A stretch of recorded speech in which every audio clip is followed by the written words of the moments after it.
Okay, so we can start now. I am going to start presenting myself. My name is Restrepo Alameda. I am from Bogota, Colombia. First of all, I am going to present you what is Kiwe. So Kiwe is a foundation, but it's also a participatory action research center. This first session of participatory dialogues is one of the activities or projects that help us achieve our goals. So today we have two powerful women with a lot of experience in participatory action research methodologies. And I don't want to extend myself a lot because I really want to hear from Isabelle and Blessing. Sorry for my dog. So some things that I want to say before we start is first of all, we are transmitting these sessions live on Facebook and YouTube. If you are connected through Google Meet, you can let us know if you want to raise your part after the sessions. If you want to stay in Google Meet, please deactivate your microphone and only activate it if you are going to talk. So the connection, it will be better for all of us. And also you can talk with or without your camera. That's your choice. And that's all that I want to say before. Right now, I want that Isabelle and Blessing have the chance to present yourselves. So let's begin. And that's all. All right. Thank you very much. My name is Isabelle Kim, and thank you so much to Laura for this invitation. Such an honor and pleasure to be the first session in this participatory dialogue series. I first met Laura in Bogota, Colombia last fall, and when I was part of the UNESCO Knowledge for Change Mentorship Training Program. And Laura is one of these people that you think, oh my goodness, she's already changing the world, and she's going to be doing great things going forward. And so when she did this participatory dialogue, I was not surprised at all. She's got more titles than I think a lot of us put together. So very inspired by a lot of the work that Kiwe does in Bogota. I had the pleasure of learning more about the work. So thank you so much. I am a lecturer at the Ontario Institute for Studies and Education at the University of Toronto, or as we call it, OISE. And I'm also the co-coordinator of the UNESCO Knowledge for Change Toronto Hub. And it's in some of those capacities that I have the pleasure of knowing Blessing, Timidi Digha, who's going to be presenting with me today.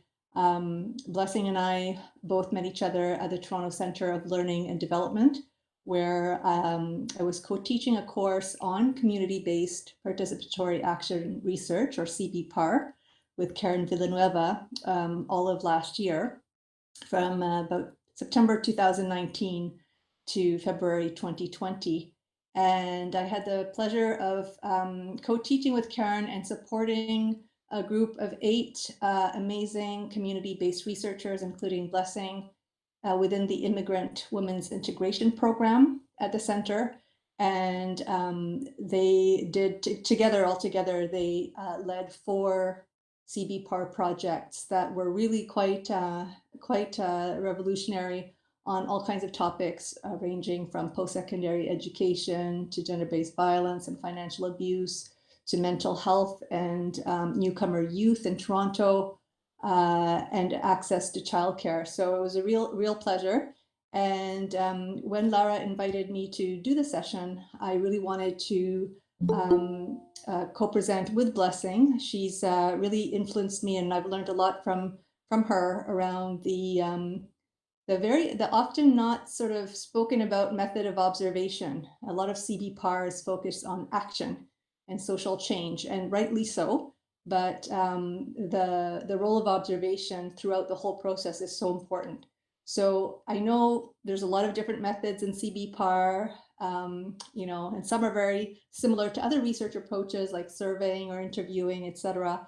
So Blessing and I thought, well, why don't we focus on, the most foundational sort of first thing to, I think, really learn about CBPAR, which is that role, the relational aspects of CBPAR, and observation plays such an important role in that. So we chose today to focus on that, on the relational aspect. And as this is the first session, I'll be spending a bit of time and I know from your answers to Lara's questions that there's a lot of knowledge here in this room. So we'll just briefly go over some of the conceptual pieces and principles. And I'm going to share a little bit from the Canadian perspective, CBPAR, with respect to doing research with Indigenous populations as well, because that's an important part of the context in which Blessing and I are currently working in Toronto, Canada. So without further ado, I'll let Blessing introduce herself, and then we'll get started. We would like it to be as participatory as possible. We're going to invite you to tell us who you are, and once we're done our very brief presentation, we'd like to open up the floor and really engage the group here in discussion. We're looking forward to learning with and from all of you for the next hour. Hi, my name is Blessing Digha. I am originally from Nigeria, but I moved to Toronto in 2018. And so I've been here. Back home in Nigeria, I used to work on sexual reproductive health and rights of girls and women, and the intersections of culture and religion, how they impact the rights of women. So I did meet Isabelle at the Immigrant Women Integration Program, and she took the course on community-based participatory action research. And it was really mind-blowing, because the methods that we didn't even maybe have a name for, we were able to put a name to it. We were able to decide which methods work the best per community we were going to see. We were able to decide which methods will cause no harm, because at the foundation of every research, even though we want to gather as much data as possible, we don't want to leave the community more traumatized or more harmed than when we came. So it was really an eye-opening process to put everything we were taught into action and come out with new knowledge. So I'm hoping that from what I was able to learn, I'll share some of it with you today. So thank you for joining us.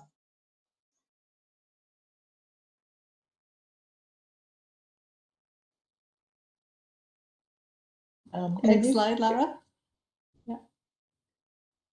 Yeah, just give me a minute.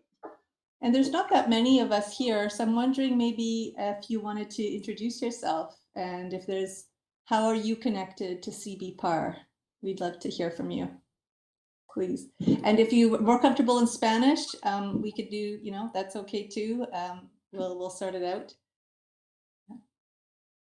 I can start. I'm Jerry McCann. I was introduced to participatory action research by Latin Americans, and I was inspired by Canadians, and I got to practice it with remarkable Africans for the last 20 years. So it's been a privilege that I've had to work with so many remarkable people in this field, and I really look forward to today's presentation. I work with Build Up, an organization that recognizes that innovation and peace building emerges from within, and ways that we can support that is part of our passion. And we see technology, like the kind of technology we're using today, as an important part of that. Thank you. Hi, I can go too. My name is Mira Olson. I'm from the US. I'm from Drexel University, and I met Laura either through the Build Peace conference in Bogota or at a peace engineering workshop after that. I can't remember, maybe both. And I am engaged with community-based participatory action research right now with a group of tribal communities in Louisiana as they're responding to coastal sea level rise. But we've built it into an academic program in peace engineering as well. So really glad to be here and to learn from all of you. Yeah, hi. My camera isn't working. It's working weird. My name is Juan Camilo Torres. I am from Bogota. I'm a marketing student. I'm a researcher. I have done some projects involving phenomenology and ethnography applied to marketing processes, to consumption. And I am not very familiar with community-based participatory action research, but I'm here to learn. So thanks a lot. Hi, my English is not the better, but I want to try it. My name is Nelson. I'm from Colombia, from Bogota. Um, I have a short history with social movements here in Colombia and in Brazil.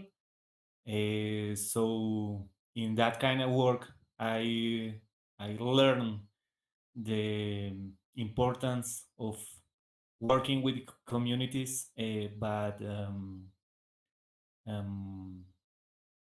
trying to understand that we researchers don't have all the knowledge.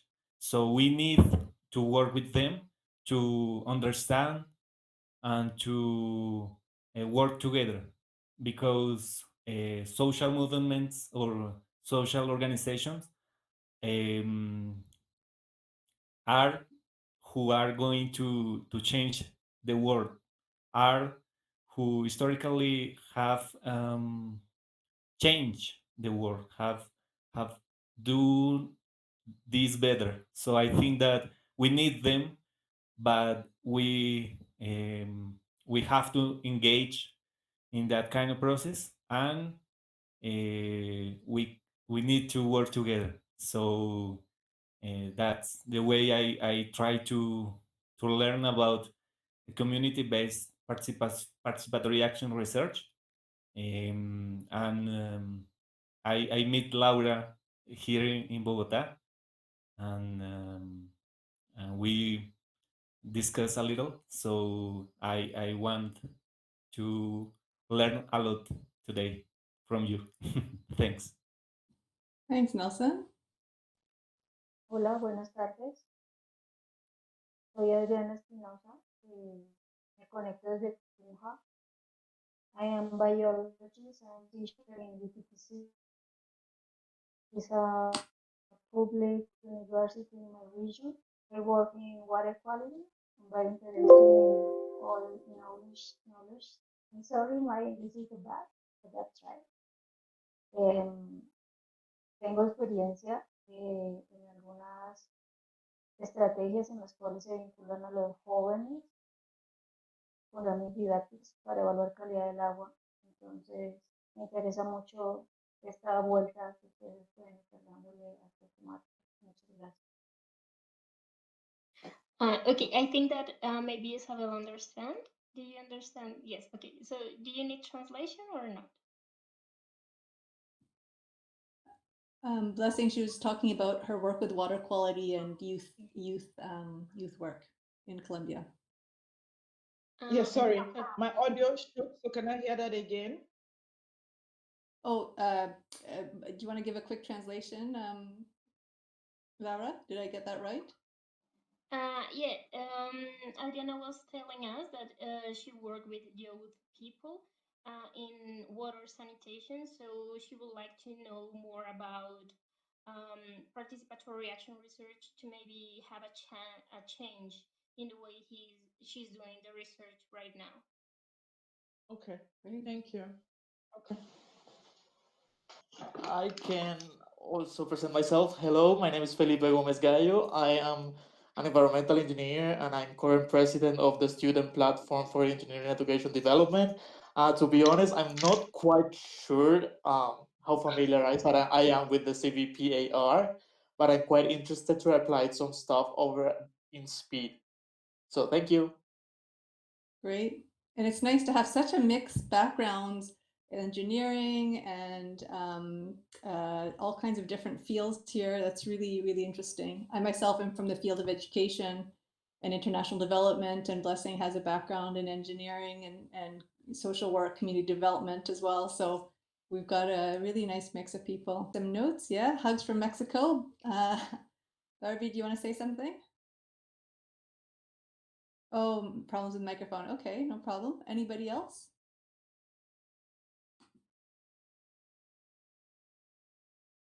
And feel free to also type it in the chat if that's easier.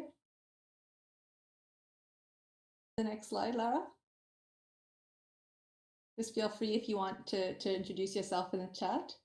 So before we came here today, Lara's reached out to you and asked you, what does community-based research mean to you? And this is what you all said. And so it seems to me that there is a range of people who are just being introduced to CBPAR and those who are a bit more experienced. But it sounds like everybody here has already quite a good handle on what it is. When you read through these wonderful definitions, it's really quite poetic. Best practices from a local development view, a way to build common intelligence with big groups, co-creating with the community, a tool to democratize knowledge and expand the academy scope beyond the traditional relationships of power and value, et cetera, breaking barriers together. So it sounds like these are already great definitions, but because this is the first kind of workshop in the series, Lara's asked me a little bit to touch on a few conceptual issues. So we'll share with you kind of the definition that we are using for CBPAR, but by no means it's not the only one. You can go to the next slide, Lara. And just to say, you know, CBPAR has been around for millions of years. When you think about it, people coming together in community, facing problems, challenges, and trying to resolve them together, which is essentially what CBPAR is all about. That's been around for millions of years. CBPAR itself and its more modern manifestation actually has come from places like Tanzania and India and Brazil. As the first person who, sorry, I can't remember, Jerry, I think that's right. Jerry had mentioned at the beginning. So it's certainly not a Western invention, and it's been around for a long time. But anyway, the definition that we use is used by, I'm drawing from Community-Based Research Canada. The website is right there. A definition by Nelson, Ochoka, Griffin, and Lord. And it's a research approach that involves active participation of stakeholders, those whose lives are affected by the issue being studied in all phases of research for the purpose of producing useful results to make positive changes. And so I think that really touches on the previous slide and all the definitions that were collectively, the collective intelligence from the group has pretty much touched on all of these things right here. So I think there's quite a lot of agreement.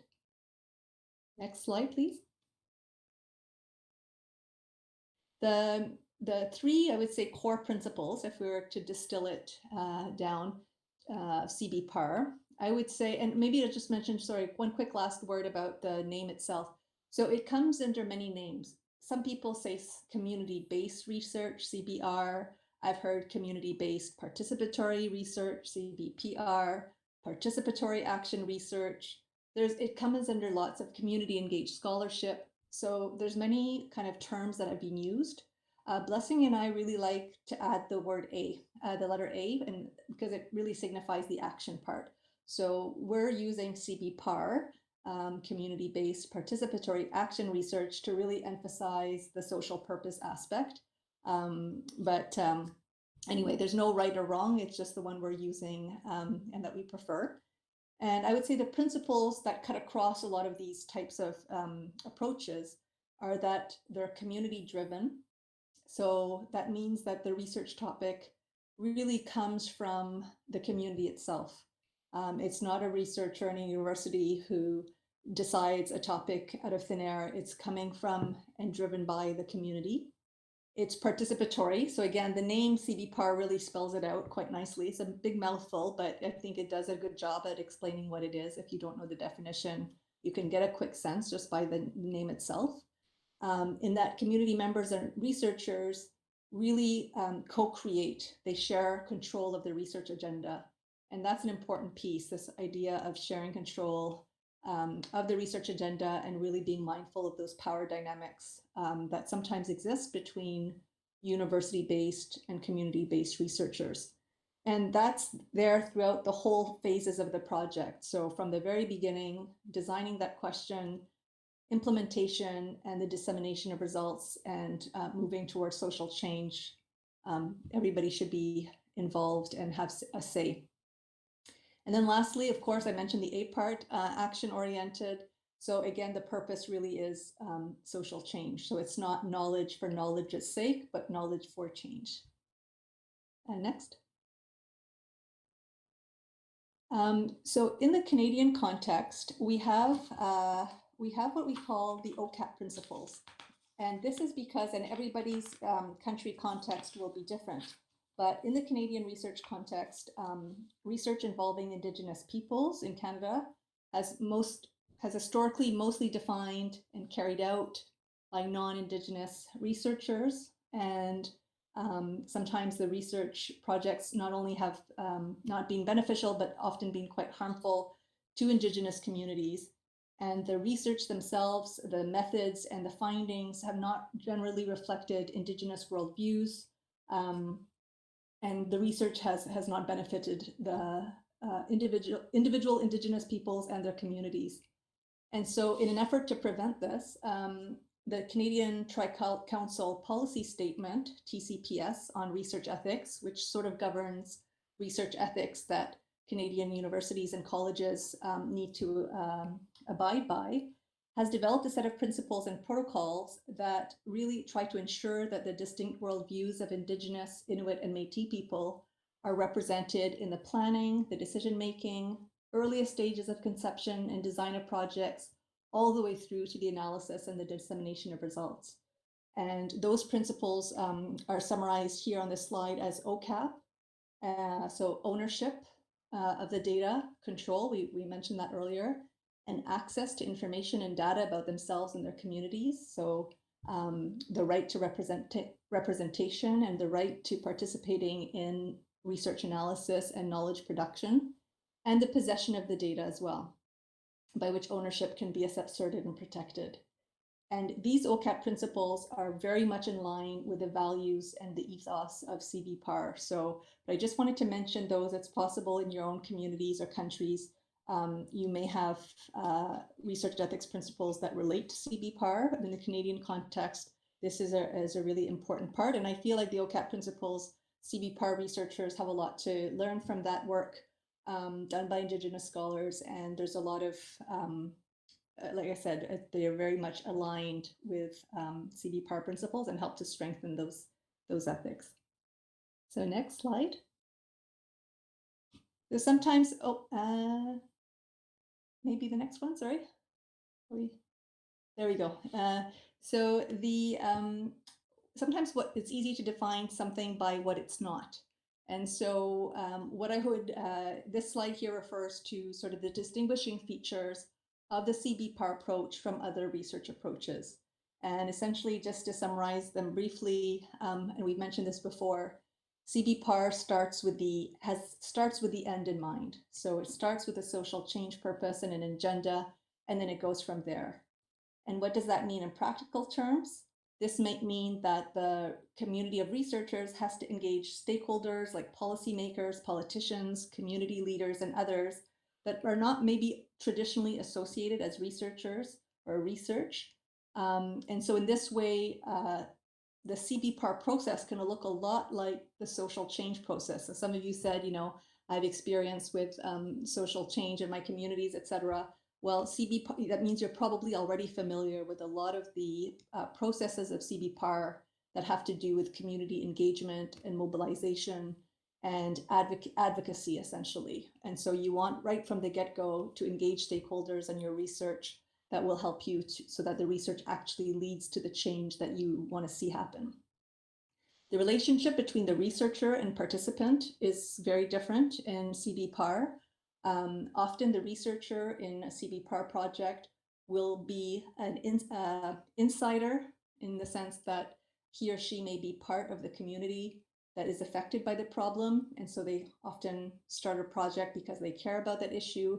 They are already within those communities.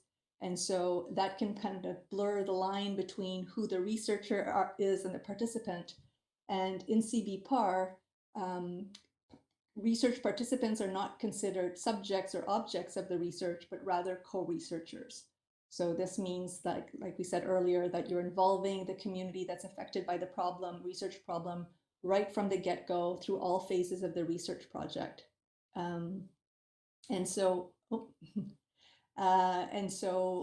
This means that the relationship between who's the actual researcher, who's a participant, is a bit different and a little bit more close, and sometimes those boundaries are a little bit more fuzzy.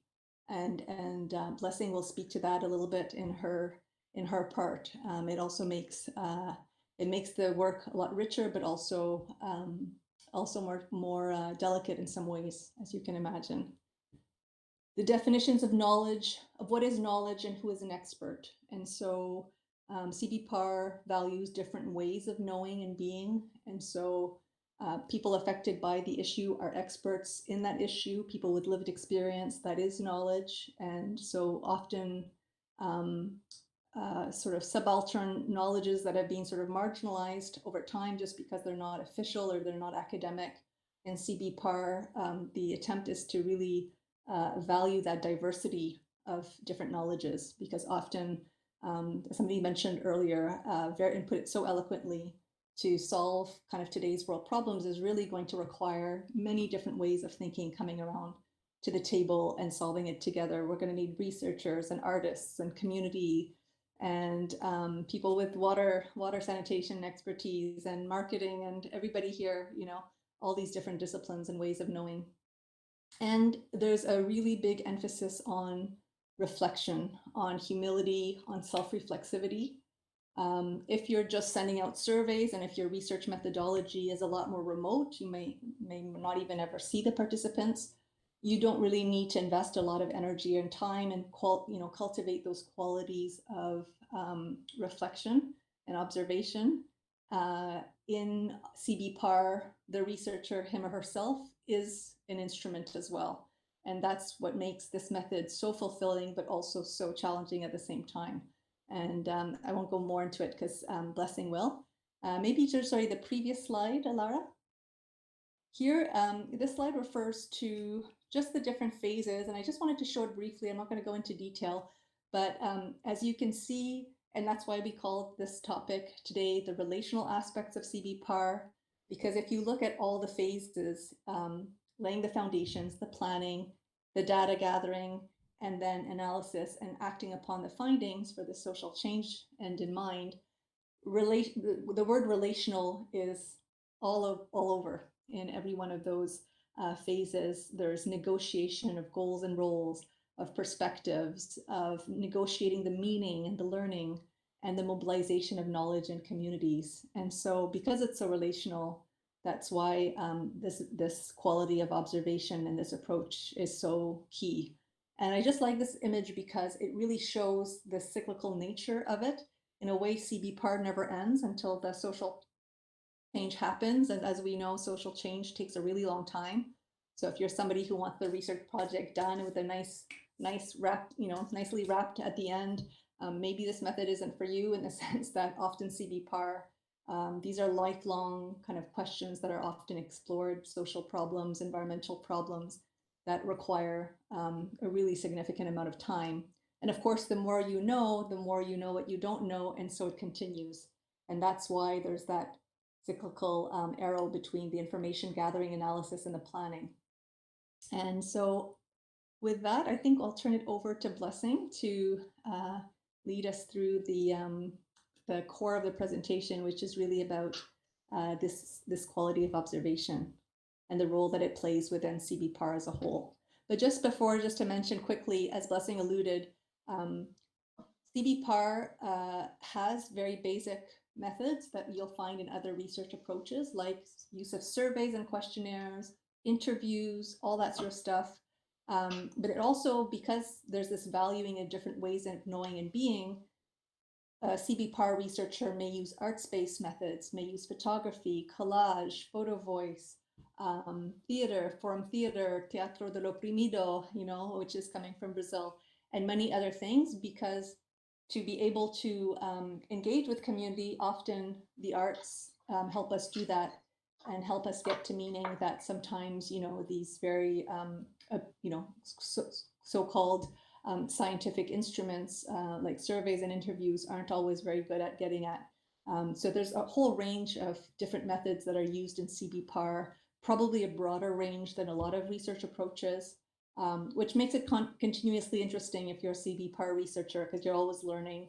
The other day, Karen taught me something about muraling and collages, and I'm not artistic at all. And so, but, for sometimes when you're working with youth and young people, that might be a really good method. And so sometimes that brings you out of your comfort zone as a researcher where, maybe that's something new for you, or you're learning with the community as you're using the method yourself. So you're not always in control, and really have to be very flexible in terms of what methods are going to work. So I'll turn it over to Blessing now. Okay, thank you, Isabelle. Isabelle set a very good foundation for me. I would like to start by writing off what Nelson said earlier. So Nelson said, researchers have to, we as researchers, we have to always admit that we're not experts at everything. And observation is the most fundamental part of research. Even though a lot of researchers don't use it, it actually is the base of research. And in observation, you, the researcher, you are the tool. So you're coming with yourself to take from the community. Observation is actually one of the most, it's actually the most difficult research method, because it ensures that you come as a new person every time you are coming into the community.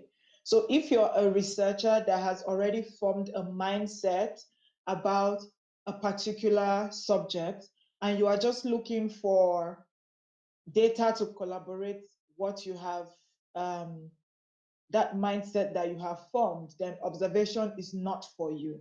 Because the first thing observation will teach you is humility.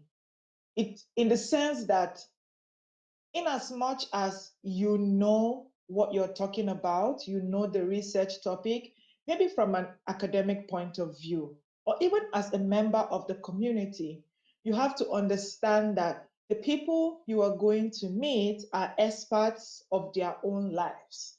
And so every time you are coming to engage that community, you come in humility, you come to learn. You don't come to lord whatever it is you already know on that community. You have to understand that there are real lives, there are real people, lived experiences behind the data. And so you come humble, you come open to learn, to see different people's perspectives. And one thing observation will teach you is that there is no right or wrong answer. We all see the world through different prisms. So you come with that humility to learn. Observation also helps you to see beyond the words. So for example, our research topic was on the link between income and gender-based violence, which is also known as financial abuse. Now, we could have given surveys out and people would just tick yes, no, but that was not what we wanted. We wanted to capture the experiences of people, the experiences of women when it comes to financial abuse. And so we had to use focus group discussions, we had to use art-based methods, we had to engage with the community. And so it helped us to see beyond the words. Now, when people talk about data, we often just think of data as numbers, as the number of people we can see, the percentage by the time we draw our pie chart. We often forget about the emotional data that is behind the data. And observation helps you to notice emotional data. So, for example, you ask someone, you ask a group of women questions, you ask them, let's say, if you were working, will you give your paycheck to your husband?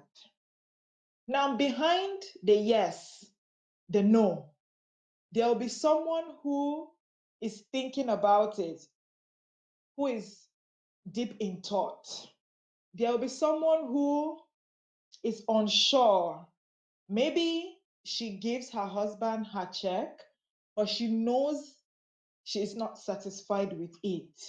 There might be someone who doesn't, but feels she should, you know? So observation helps you to see beyond the words. You see the emotional data, you see the tears. There's a whole lot of tears. You see the tears, you see the sadness, you see the hesitation. So people will think, should I share this? Should I not share this? You see the shame, you see the conflict. There are certain things you will talk to. For example, the subject of abuse is very sensitive. A lot of people don't even know they are going through abuse. So when you are talking to them, you can see the realization on their face. That is emotional data. Observation also ensures that you observe yourself. So first of all, as the researcher, you keep your personal bias at the door. Once you're coming in with a fresh mindset. And then while you are in the research setting, observation helps you also observe yourself. The mind, we know that our minds wander a lot. So maybe you're in the research setting and someone is saying something, and what the person might be saying might not go in line with what you already know. And your mind will wander away. Your mind will be trying to think of all those Google articles, all those, all the data you already have on the subject, or what some other people have already said on the subject. Observation helps you, the researcher, to know when you are wandering. So you begin to realize that, oh my God, I'm no longer in the setting, and you bring yourself back to center.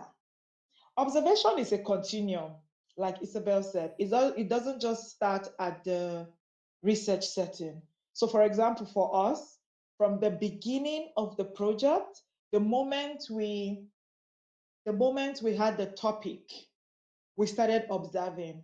We started observing the response of people when we say this is our topic, the way people will react. We know that, okay, this topic is hitting a nerve. In the research setting, we're observing how people are responding to us, the tangible and the emotional data they are giving to us. We're also observing ourselves in humility and honesty that at some point you might think what she's saying, but you're also observing yourself. And then when you're analyzing your data, so after you have engaged communities and gathered your data, when you are putting your data together to analyze it, observation also comes to play, because you remember who said what, you remember the expressions when what was said, and all of that will also be interpreted in the data you gathered. Observation is the link between the qualitative and the quantitative. And if we're going to make change, if we're going to make impact in our communities, we have to take a step back. We have to always take a step back and observe.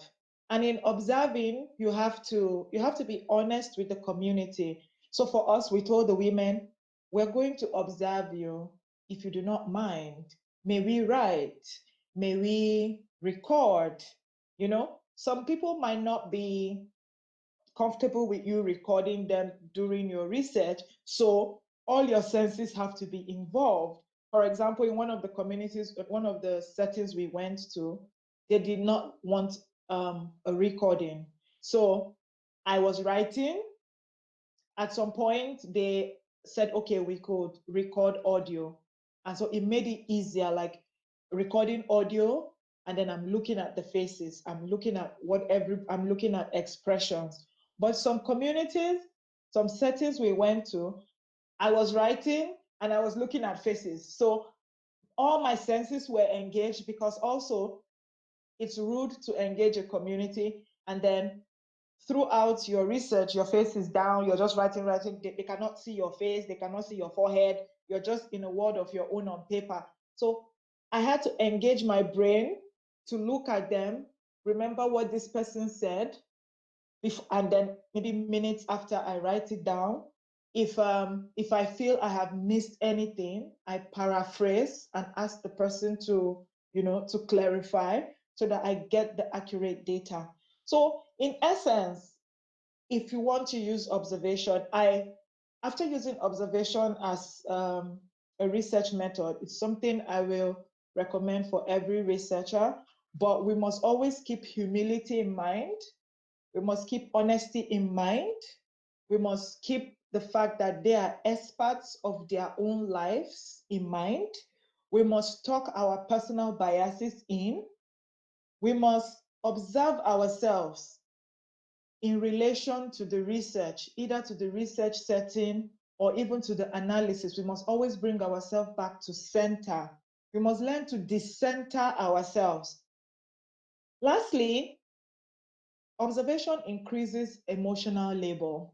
So you go into a community, you're not a stone, you're a human being. And in observing the people in the community, the emotions they will share, you cannot see the emotions behind a survey. Surveys are just yes, no, tick, this, that. But when you sit with people, you can, and you observe them, aside listening to what they say, you're absorbing the emotions that they shared while they were sharing their lived experiences. So observation also increases your emotional labor.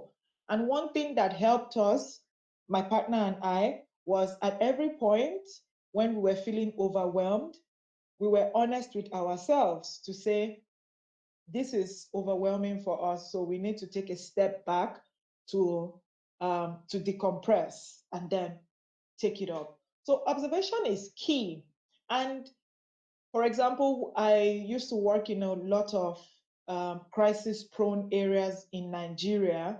And looking back now, I realized that observation would have been a very important tool to engage with these communities. Because many times you don't have a lot of time. You have some communities will give you 10, 15 minutes, and there's a whole lot you want to say.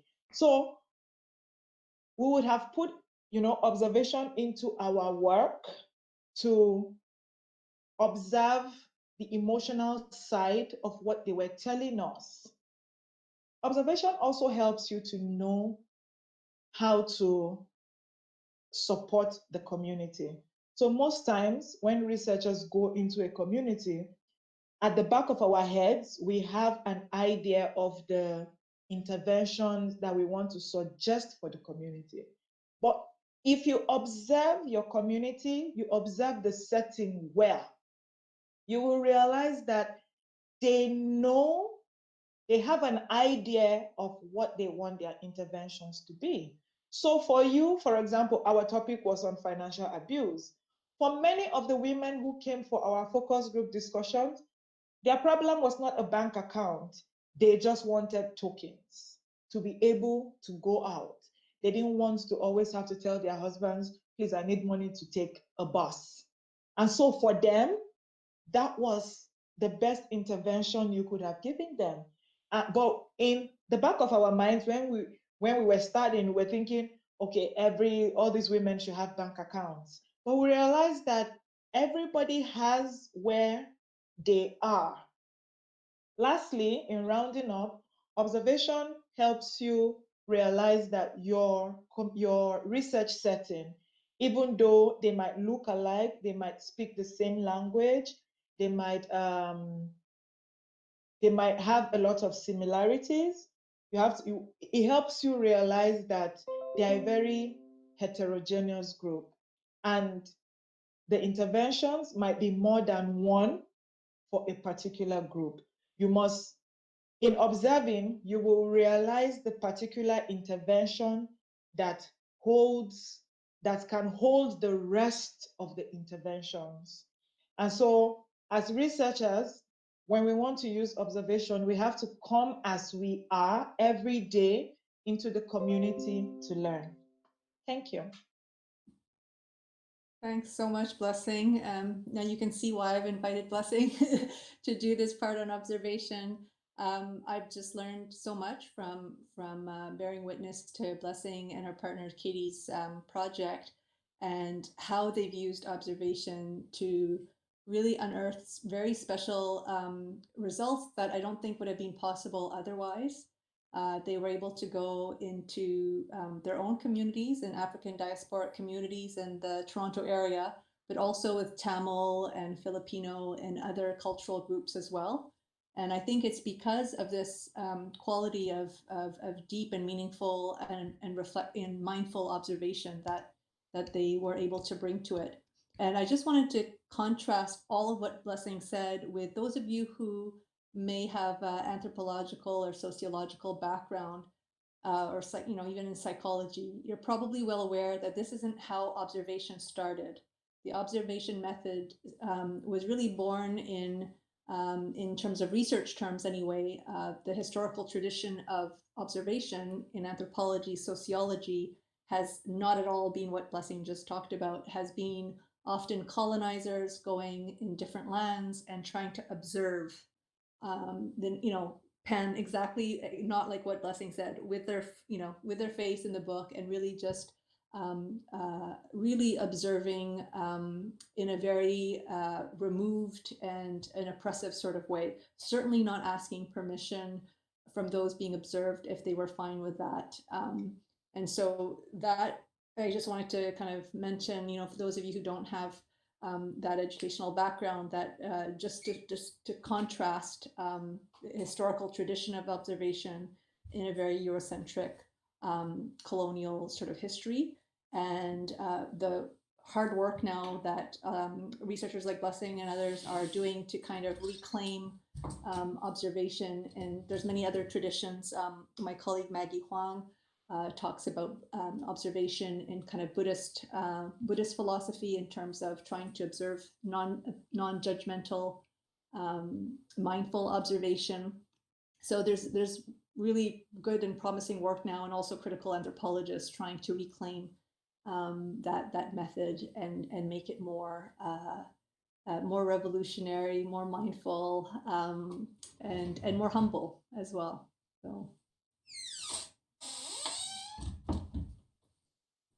So this is maybe Lara, you can just share the next slide. I just wanted to share people the next slide down. Yeah, just those of you who wanted to catch some of the references earlier, and I've shared the PowerPoint with Lara. I have no problem with her passing it on, but those are the references.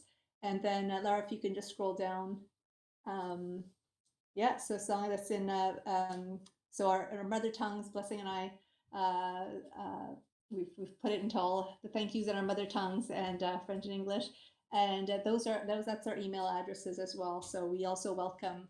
We know time's limited today, but if there's any kind of things we've said, or you want to continue the conversation or questions, feel free to reach out to us. But in the last few minutes, I would love to hear feedback, thoughts, questions. Could you see yourself using this? Have you tried using the observation method? Any challenges that you encountered? Any suggestions? Yes, Isabel, we have a question from Isaiah, and she's asking, CBPAR and citizen science are different? That's a very good question. So citizen science has that similar kind of community based participatory aspect to it, in that community citizens can be sorry, my daughter's in the background. I'm just going to put my video off for a second. that we can all be scientists, that science doesn't necessarily just have to be done by those with a science degree. And so this citizen science of communal knowledge about science, and that's actually been very helpful in the environmental movement, and a lot of in indigenous communities, a lot of traditional knowledge about their natural environment has actually helped to actually solve environmental challenges. And so in that sense, citizen science is very similar to community-based participatory action research. Of course, citizen science is focused on science, whereas CBPAR is not really attached to any one specific discipline. So I've heard an engineer here mention, he has experience with CBPAR. You can also use CBPAR in the arts and social sciences. So CBPAR is a little bit more transdisciplinary. I don't know if that helps. And feel free to ask your question in Spanish if you're more comfortable, and then we could do translation. So if it's more comfortable to phrase the question in your language, please go ahead. Okay, so Juan Carlos is asking, is there a guide for interpreting emotional data, and how could I start learning to read it? Okay, that's for me. In interpreting emotional data is just, can you hear me? Okay, it's just to observe the feelings, because most times, even when researchers are observing the research setting, we don't observe the emotions, we just take down the words. But so when someone sighs, when someone keeps quiet or blanks out for a period of time, those are all emotions. And so as you're using your mind, you're also using your eyes. And sometimes you also have to use your hand, because, for example, for me, when we asked certain questions, I was noting two people sighed, one person cried, 3 people said they weren't sure, and being sure is maybe saying they were confused or something. So I used my mind, I used my eyes, I also used my hand to write it down so that it won't also get lost. So yeah, it's all of it just ties to being humble to share, to learn from them, because them sharing their emotions is also you learning how the topic will impact them. For example, when we started the research, Isabelle suggested that we run our focus group discussions, questions with our classmates, so that we would have an inkling we'll have an idea of how people outside would react. And I cannot forget, the first classmate of mine that we spoke with, when we asked her the question, she was like, what? And for us, we realized that question was shocking. And then after her initial shock, you could see the pain in the question. Within 1-2 minutes of that interaction, we knew that we had to rephrase the question just by observing the way she reacted to us. So it just boils down to humility, and then using yourself as an instrument, your mind, your mind, your eyes, and your hands. Yeah. And the other thing, a nice little exercise that's easy, that you can practice anywhere, anytime, is if you go, let's say you're used to going to a particular place often, let's say a class or your place of work or whatever's familiar to you, and then close your eyes and then try to recreate that room. or have somebody ask you things like, how many posters are there on the wall? Which side is the chair? You know, very simple, silly questions that doesn't matter. And it will just give you a sense of how much we miss every day. And that's if you can see. And of course, you know, some people may not, you know, may have are blind or have difficulty seeing. So, but if you're if that's not an issue for you, how often we look at things, and we even places that we're very used to. And so you can ask yourself, what do I pay attention to when I come into a room? Do I tend to pay more attention to colors, to human beings, to objects? What grabs my attention, what doesn't? And same thing with sound.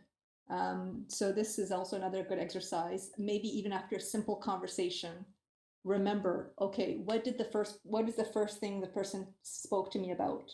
Maybe the weather, whatever. What's the second thing? What's the third thing? Could you recreate what the person told you right afterwards, even for just a minute or two?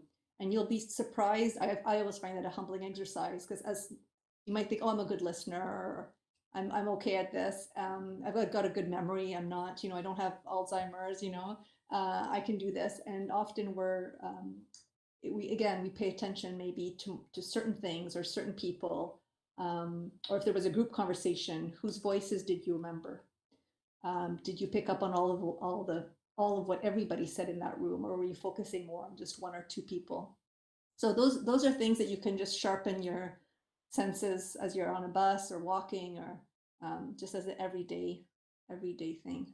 But I'll definitely look up. I'll check to see if there are resources on that. I'll follow up with Laura if I can find something. But like Blessing said, a lot of this is just a practice. Is just really essentially working on yourself as the method, as the instrument, and that's what makes it so hard. But I'll try to look to see if there's any guidebooks we can recommend.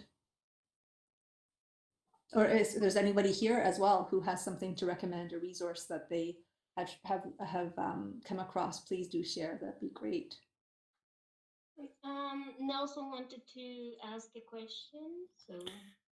To tell you the truth, I want to share some thoughts that I like a lot what you presented, and I want to tell that when I was doing my master's degree research, I like a lot participatory action research from a Colombian whose name is Orlando Falsborda.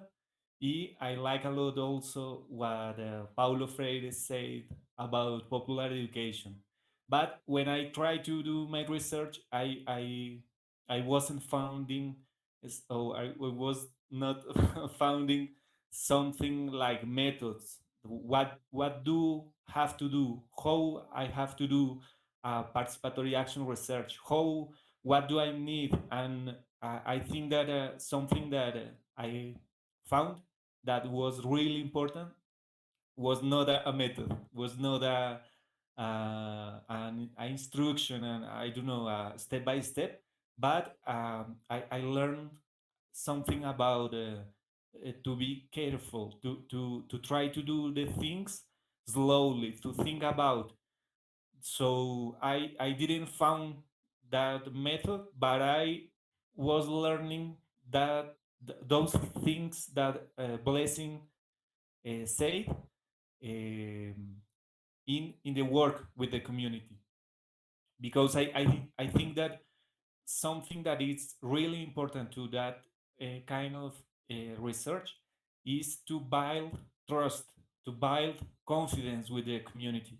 It's not more about the interest of the researcher. It's something that we are trying to build together, to found something that they have interest and we also have interest, and how we, in a collective way, we can build something that is better.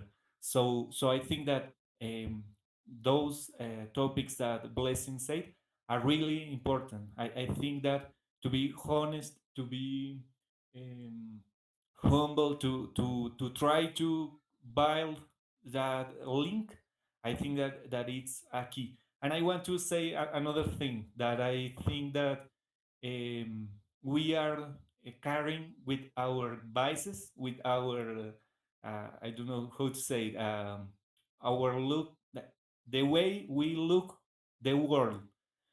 That is going to have consequences in our research, in our work with the community. But I think that we are carrying them, and what is important it is to build a way with the community to reflect about our way of see the world and also about their way, so we can know from the very beginning that we are people. We have ways to see the world. We have emotions, and I think that are the group, including researchers and including community, who has to manage it, to have who have to find a way. So if Blessing or Isabelle or Laura or Juan Carlos or me have a problem, we are sad, we are angry, we are happy, we have to manage to work collective, to work in a group to achieve that social transformation.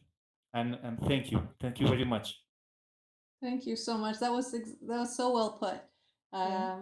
Thank you very much for that. And I think for me, the struggle, and I'll just be humble at myself and admit, often we're so action oriented, right? We want to get stuff done. We want to change the world. And so I think the more of a social activist you are, the more, often we're impatient for change to happen. We're angry at things not working well, or we only have a certain period of time for the project funding, or there's all these things that make us be time bound and goal oriented. And that's a very it's a very Western, sort of even a newer way of seeing things. I think kind of historical ways of knowing have a much more patient, long-term view of change, and more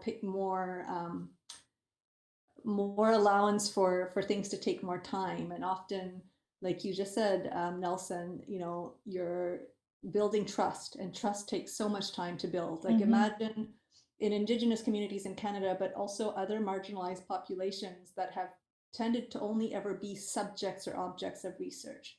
They have not had the opportunities to produce knowledge about their own communities. They've often been misrepresented by research. They've even maybe been abused by research. The findings have been very violent in some ways. And so you can imagine that those communities are not going to feel lots of trust. If you say, hey, I'm a researcher and I've got lots of great intentions and I'm different from the other guy or the other woman, how are they to trust you? How are they to know? And especially if you don't come from that community. But even if you are yourself part of that community, it can actually also be hard, because like Blessing mentioned, everybody's different within that community. And so if you're researching an issue that's within your own group, that it's maybe easier in some ways, but also difficult in others.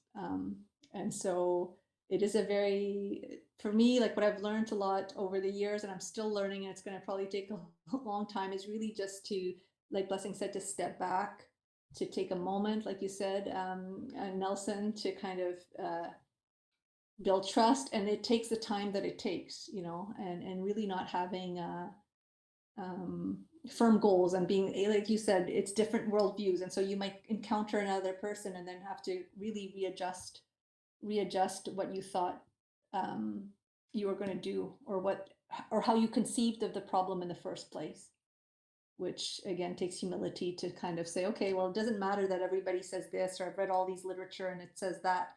Here I am right now, right here, and I have to put that out the door and center myself and decenter myself, and be open to whatever comes up next. And so I think that's something to strive for. I wanted to ask a question. So how to face and work with CBPAR in the current context, where you are physically distinct and isolated, especially with these relational aspects of CBPAR? I feel like we've done quite a bit of talking. I'm not trying to avoid the question, but I'd love to hear if other people here have something to say on that topic before. Okay. I'd say that, am I on mute? Okay. I'd say that it's just basically giving people room to express themselves in a way that best suits them. So for example, let me use a class I joined recently. So recently I joined a class on teenagers because I do have a teenager and I'm trying to learn how to be a better parent. And so because it was a Zoom class and we were not there in person, the facilitator asked us to describe our emotions with a word or with a color. And we could hear people say red for anger. We could hear people say blue, zen, So giving people room to express themselves in a way that best, I'm looking for that word, that best suits this new reality would also help. Because also, when people are coming for Zoom meetings, even though people are tired and burnt out and all that, we always come with our best face. We make up, we come looking good. So you might not necessarily get that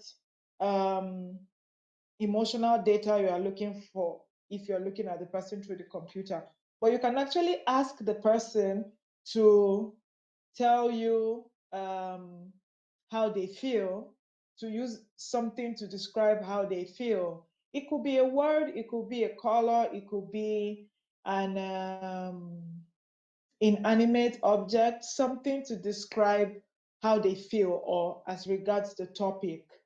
I think that's like one of the easiest ways because technology doesn't really give us room for a lot of exploration. Though you could also use art-based methods. We can do a drawing together here as we're in this Google meeting. I can say, draw something that means a lot to you, or draw something you would use money to buy. You could use art-based methods also in a technological setting. So Yeah, and even asking people to take photos with their cell phones, even if they're not, super comfortable drawing.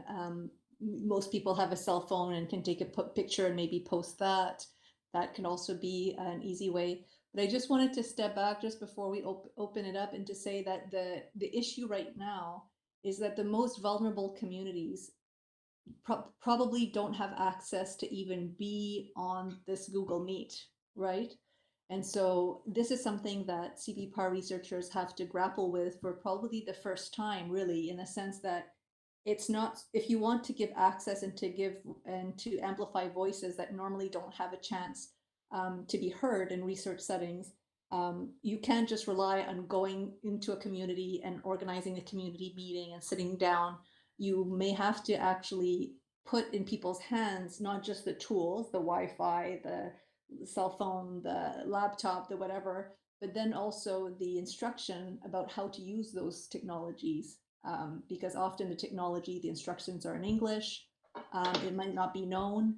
And then something that has come to my attention lately, it's also not just giving the tool, but also letting people know about their digital rights and about some of the ways in which information technologies don't always respect people's privacy. So in the context of research ethics, it's a huge concern if there's not, if the possibility for providing people with safety in terms of anonymity, privacy, confidentiality, those types of research ethics principles that we normally hold dear, sometimes in online settings that's not as possible because of the ways in which Google captures information and Zoom and all that. So also making people aware of kind of the fine print of all of these online tools, that in a way they bring us together. So it's great, like, look at us here, we could never have done this in person, it's because of Google Meet that we're able to be here with such an international crowd. But on the other hand, there's other concerning things. So I don't want to put a damper, but just to kind of raise that as issues, that new issues to come up, that have come up in this sort of time of physical distancing. But I'd love to hear if anybody else has suggestions or any challenges or best practices that you've come across trying to do this sort of work in this time of COVID in your own countries. Jerry wanted to say something. Oh yeah, okay, sorry. Yeah. Thank you. First, I just want to thank both of you. This has just been wonderful to hear your framing, to hear your experiences, and blessing this orientation around observation has just been a beautiful start to this series. I just wanted to say that on the one side, we recognize that there are many marginalized communities that don't necessarily have access to technology. But in our work with Build Up, we've been paying a lot of attention to the way that technology is being embraced by those communities that do have access. I do a lot of work in Kenya. We're working right now with 6 universities in Western Kenya with social media literacy and online depolarization. And it just made me think about what Blessing was saying. And we had the opportunity, because we weren't resource driven, to actually spend the last 4 weeks establishing WhatsApp group with 6 different student groups of 10 students each, and being able to sit in these WhatsApp groups and watch them in a very different way, express themselves emotionally, show the kind of postings that they felt were polarizing versus not. In a lot of ways, we never would have imagined, we would have come at it in very different ways. And so sometimes, the challenge is does the opportunity allow itself to have the kind of observation that you're sharing? And I would just highlight from Build Up's perspective, that even the most marginalized parts of the world are finding ways to use technology on their terms. And if we can pay attention to the way they're doing it rather than the way we want them to do it, I think we can really learn a lot from really innovative homegrown uses of technology in an evolving world, while at the same time not ignoring the fact that there are still parts of the world where they're deserts when it comes to data access as well. But thank you both. This has been really, really wonderful. Thank you. Thanks, Jerry. You're reminding me that I worked in Lagman, Afghanistan, which is a Taliban stronghold and very rural area in Afghanistan. And lo and behold, 77%, again, talk about checking your assumptions at the door. We thought, how are we going to work on this child and maternal child health program? How are we going to reach people? It's dangerous. There's the dangers of the war, etc. Turns out 77% of families have a cell phone. And so, we didn't think of that actually. The whole project was designed, and this is why I think CBPAR is so important in my field in international cooperation and education, because we have all these assumptions of who has technology, who uses it, who doesn't, and how they use it. And it turns out that actually cell phones were a great way to connect with people. But at the same time, of course, power issues, who in the household had access to the phone, et cetera, et cetera. Right. So it is complicated. And there are some areas, Afghanistan is very Wi-Fi. This probably doesn't surprise anybody, but because of the war, actually, and because of the oil interest, there's a lot of towers, of cell phone towers. In other places, even in Canada, actually, there's all kinds of rural areas where Wi-Fi access is not easy. People, let's say, in a rural part in Canada might not be able to even participate in this conversation because the image would be choppy and the sound. A colleague of mine who lives just 2 hours away from Toronto, Maggie, who Blessing knows, she can't do certain webinars and online stuff. So it's that digital divide issue that's still a problem, but also thank you so much, Jerry, for putting also the opportunity that this is bringing, and also different innovations in creating new things beyond WhatsApp and beyond the Googles. new kind of systems that are emerging that often we're not aware of, but that are slowly coming to light. So hopefully there'll be more of a diversity of these tools, and it's not just going to be Facebook and Google and the big players. So maybe just in the last 9 minutes, I'd love to hear from people here who have said, you know, I'm new to CBPAR, or this isn't my field, or whatever. Could you see yourself using this? You know, how does that resonate with you in your fields in terms of water sanitation, or I think it was marketing or business, or some of the other fields that we heard at the beginning? I'm always curious to see how. So this was a really nice experience. This was a really valuable talk. Thank you very much, Isabelle. Blessing, Laura, thank you very much.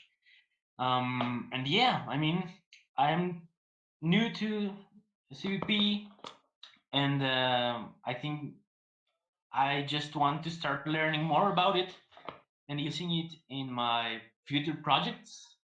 So yeah, that this was a very valuable introduction. So thank you very much. Thanks. And I love to hear that this term peace engineering and the fact that CBPAR is being embraced by your group, Jerry, and others who are using it in the field of engineering. It's really nice to see CBPAR translate to so many different fields. That's great. Yeah, I need to agree with Isabelle. And I really love the work that Jerry and some peace engineers are doing around the world. Mira, who wasn't here, but she got to go. They are doing a great job around peace engineering, and I think it's very beautiful to see how the technology can be a tool to maybe do some kind of participatory research. And I think it's very beautiful to have all of you here. I think that all of you have a lot of things to say, and I really enjoy listening to you. You are two very inspiring women, so I am very glad. Jerry is going to be with us maybe in a couple of months, also in participatory dialogue. So you are very invited to join that session, so we can hear more about Jerry and maybe build up. And Mira is going to be with us also maybe in August. So she's going to talk about what she's doing at Drexel University. And I would like also to say that these participatory dialogues, it's going to be one session in English and one session in Spanish. So the next one is it's with Julian Quintero, who is from Colombia, and he's been working with psychoactive substances here in Colombia with participatory methodology. So it's very interesting also to hear about it. And all the sessions are going to be on YouTube with subtitles in Spanish and in English, so you can watch the session again and again times you want. So I don't know if anyone wants to say anything, maybe Felipe or maybe Jerry or Nelson or Juan Camilo want to say anything else. I just want to close my intervention with thank you so much for being here with us, and thank you so much for accepting our invitation to participate in this space.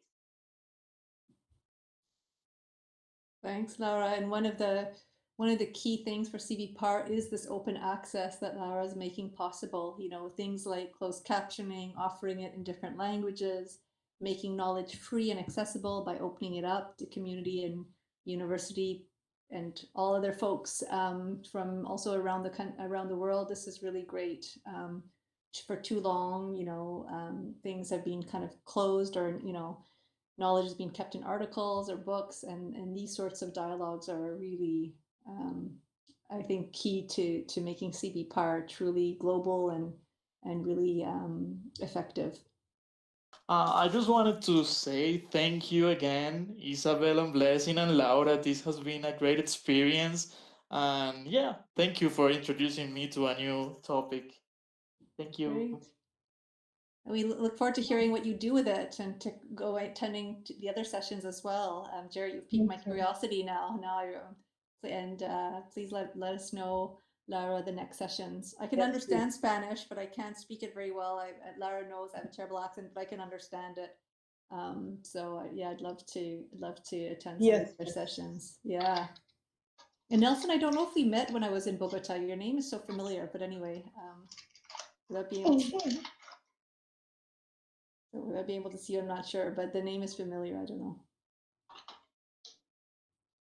And if it's necessary, if you want, I can make a small graphic of what I presented to just have the points, observation in the middle, and then just the points I shared. If that will help, I can do that.